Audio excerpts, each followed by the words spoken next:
Friends, एक और नई वीडियो में आपका स्वागत है। और आज की इस वीडियो में अपन बात करने वाले हैं विकलांग प्रमाण पत्र कैसे बनाएं, यानी कि आप घर बैठे ही विकलांग सर्टिफिकेट को कैसे बना सकते हैं। तो सबसे पहले अपन देखेंगे आप इसके लिए ऑनलाइन अप्लाई कैसे कर सकते हैं, और यूडीआईडी कार्ड क्या है और इस कार्ड की मुख्य विशेषता क्या है, और आगे अपन इसी वीडियो में बात करेंगे कार्ड के मुख्य फ़ायदे क्या है। तो वीडियो को एंड तक देखिए। चैनल को आपने अभी तक सब्सक्राइब नहीं किया तो प्लीज़ एक बार सब्सक्राइब ज़रूर कर लीजिए।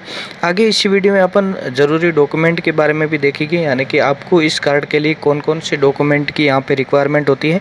तो मैं आपको बता दूं कि विकलांग व्यक्तियों के लिए भारत सरकार द्वारा शुरू की गई एक महत्वपूर्ण योजना है, यानी कि यूनिक डिसेबिलिटी आईडी आप बना सकते हैं, यानी कि घर पे बना सकते हैं।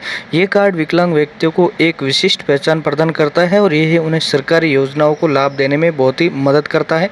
तो मैं आपको बता दूं कि इन्हें सरकारी योजनाओं को लाभ देने के साथ साथ कार्ड माध्यम से आप विकलांग व्यक्तियों को राष्ट्रीय डेटाबेस तैयार कर रही है, जैसे कि जिससे अपने कल्याणकारी योजनाओं को बहुत ही अच्छी तरह से यहाँ पे लागू कर सके और उसके साथ में अच्छे खासे यहाँ पे बेनिफिट जाने की विकलांग व्यक्तियों को जो बेनिफिट मिलता है वो मिल सके। अभी यहाँ पे बात करेंगे इसकी मुख्य विशेषता क्या है। अगर विशेषता की अगर बात की जाए तो यह पूरे भारत के अंदर मान्य है, और इस अगर सर्टिफिकेट बनाते हैं तो उसमें आपको एक 18 अंकों का एक विशिष्ट नंबर होता है, और उसके साथ में आप इसकी विशेषता की ओर बात की जाए जिसमें एक व्यक्ति की फ़ोटो होती है, बायोमेट्रिक की जानकारी भी होती है। यह विकलांग प्रमाण पत्र के रूप में भी काम करता है और इसे सरकारी योजनाओं का लाभ यानी कि आसानी से मिल सके, तो इसलिए इस योजना को यहाँ पे शुरू कर दिया है। तो मैं आपको इस वीडियो में आगे बताने वाला हूँ कि इसके लिए कैसे आप आवेदन कर सकते हैं, उसके लिए कौन कौन से डॉक्यूमेंट की यहाँ पे रिक्वायर होती है, और इसके और क्या फ़ायदे हैं। जैसे कि मैं आपको बता दूं कि अगर आपके परिवार में कोई विकलांग व्यक्ति है तो आपकी जानकारी के लिए मैं बता दूं कि यह कार्ड बहुत ही उपयोगी है, यानी कि विकलांग सर्टिफिकेट। तो आपको यूडीआईडी कार्ड के बारे में और जानना चाहिए। जैसे कि अगर इसकी बात की जाए तो योजना का नाम यानी कि यूनिक डिसेबिलिटी आईडी है, और इसकी शुरुआत की अगर बात की जाए तो इसकी शुरुआत यानी कि 2016 में इसकी शुरुआत की गई थी।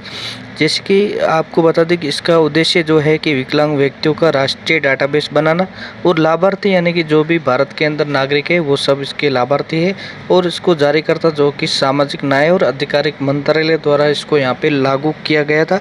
इसके साथ साथ में आपको इसकी जो ये वेबसाइट है आप इस पर जाके आप अप्लाई कर सकते हैं, और कार्ड के प्रकार जो कि स्थायी और अस्थायी दोनों हो सकते हैं, और आवेदन यानी कि आप ऑनलाइन या फिर ऑफलाइन दोनों तरीके से इस कार्ड के लिए आप अप्लाई कर सकते हैं। उसके साथ साथ में मैं आपको बता दूं कि इसकी यानी कि क्या क्या विशेषताएं हो सकती है, आगे अपन इसी वीडियो में आगे बात करेंगे। मैं आपको बता दूं कि इसके अंदर विकलांग व्यक्ति को बहुत सारे बेनिफिट यहाँ पे सरकार की तरफ दिया जाता है, जैसे कि सरकारी योजनाओं का लाभ मिलता है, आसानी से मिल सकता है। रेल, बस, हवाई यात्रा में भी छूट मिलती है, नौकरी में भी इसका आरक्षण मिलता है, यानी कि विकलांग व्यक्ति के लिए बहुत ही अच्छा फ़ायदा यहाँ पे हो सकता है। जैसे कि आपको बता दें कि शैक्षणिक संस्थानों में प्रवेश प्राथमिकता मिलती है, यानी कि आप कहीं पे भी एडमिशन लेते हैं उसमें भी प्राथमिकता मिलते हैं। बैंक लोन भी लेते हैं तो उसमें भी आपको छूट मिलती है। उसके साथ में आप सरकारी अस्पतालों में मुफ्त यानी कि इलाज हो सकता है आपका, और उसके बाद में आपको इसकी सब्सिडी भी आपको आसानी से मिलती है। यानी कि आपको इसके अंदर बेनिफिट की अगर बात की जाए तो बहुत ही ज़्यादा बेनिफिट है, और आप इसको कार्ड को बना सकते हैं। बनाने के बाद आपको कार्ड के अंदर और भी बहुत सारी सुविधाएं आपको यहाँ पे देखने को मिलेगी। जैसे कि इसमें विकलांग के अगर प्रकार की बात की जाए तो इसमें इस कैटेगरी के अंदर कौन कौन से विकलांग आते हैं। तो विकलांग की कैटेगरी यानी कि डिसेबिलिटी आप 40% से ऊपर हैं तो आप इसके लागू हैं। जैसे कि आप भारत के नागरिक होना चाहिए, किसी भी प्रकार की आपको विकलांगता होनी चाहिए, और विकलांगता का प्रतिशत जो कम से कम आपको 40% या फिर उससे अधिक होना चाहिए। और इसमें कोई यानी कि इसकी कोई उम्र नहीं है, आप छोटे बच्चों का भी बना सकते हैं और बड़े यानी कि बड़े आदमी का भी बना सकते हैं। तो इसके साथ साथ में अब बात करेंगे इसके अंदर विकलांग के प्रकार कौन से हैं। जैसे कि शारीरिक विकलांगता हो गई, दृष्टिबाधित विकलांग हो गया, श्रवण यानी कि सुनने में नहीं आता है, मानसिक विकलांगता हो गई, बौद्धिक विकलांगता हो गई, बहुविकलांगता हो गई, अन्य भी बहुत तरीके से ऐसे विकलांग व्यक्ति का जो कैटेगरी आती है।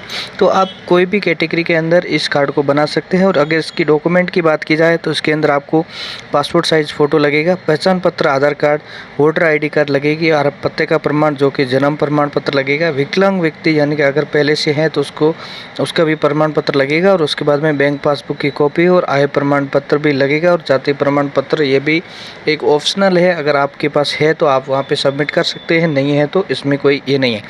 आप ऑनलाइन या फिर आवेदन ऑफलाइन कैसे कर सकते, तो ऑनलाइन की जो आधिकारिक वेबसाइट है जो मैं आपको यहाँ पे प्रोवाइड कर रहा हूँ, आप इस पे जाके भी इस सर्टिफिकेट के लिए आप ऑनलाइन या फिर दोनों तरीके से इसके लिए आप अप्लाई कर सकते हैं। जैसे कि आपको बता दें कि आप कैसे भी ऑनलाइन या फिर ऑफलाइन अप्लाई कर सकते हैं, यानी कि इसकी आधिकारिक वेबसाइट पे जाके उसके साथ में आपको लॉगिन करना होगा। लॉगिन करने के बाद आपको एक फॉर्म दिखेगा, वो फॉर्म को आप फिलअप करके उसके बाद में विकलांग विवरण, पता वगैरह जो भी आपको वहाँ पे डॉक्यूमेंट वगैरह पूछता है वो आपको यहाँ पे सबमिट करके ये फॉर्म भर के जमा कर देना है। तो आज की वीडियो में इतना।